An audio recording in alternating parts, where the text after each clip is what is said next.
लागल्यानंतर जे पोस्टर्स काढायचे भिंती रंगवलेले आहेत, काय आहे, किती छड्डे आहेत वगैरे काय आहे, ती आतापासून माहिती घेऊन ठेवा.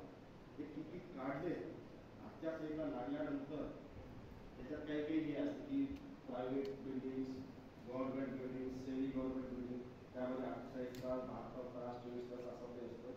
आणि त्यावेळेस मग तुम्हाला ती तक्ता वेगळा येतो, त्यामध्ये तुम्हाला आकड्यामध्ये द्यावे लागेल जे स्पॉट आहे ते सगळे आपले ऑनलाईन असणार आहे. म्हणजे दिल्लीला सुद्धा SST आहे. एखादी प्रमाणात त्या दिल्लीला गेली तर ते सॉफ्टवेअरमध्ये तिथे जवळची SST तिथे आहे, जवळचं सेक्टर त्यांना ती लगेच झाली. सगळ्यांचे मोबाईल नंबर रजिस्टर्ड असतात. लोकसभा निवडणूक 2024च्या अनुषंगाने निवडणुकीची पूर्वतयारी जी आहे यामध्ये आपण पोलीस व इतर यंत्रणेकडचे जे सेक्टर ऑफिसर्स आहेत त्यांची यापूर्वी सुद्धा बैठका झालेल्या आहेत आणि त्या बैठकांच्या अनुषंगाने त्यांनी काय काय तयारी केलेली आहे, काय काय तयारी करायची या अनुषंगाने आज ही बैठक घेतलेली होती.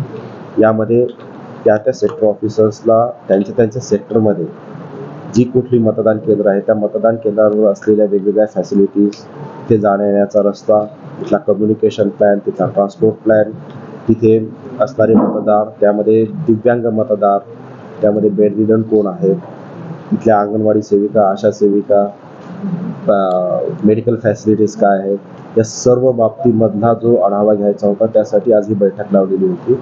आणि या बैठकीमध्ये आज काही सेक्टर ऑफिसर्सकडनं प्रेझेंटेशन सुद्धा करण्यात आलेलं आहे. त्यामध्ये त्यांनी केलेली त्यांच्या स्तरावर प्रत्येक सेक्टरमध्ये जाऊन केलेल्या तपासण्या ह्या त्यांनी तिथे दर्शवलेल्या आहेत.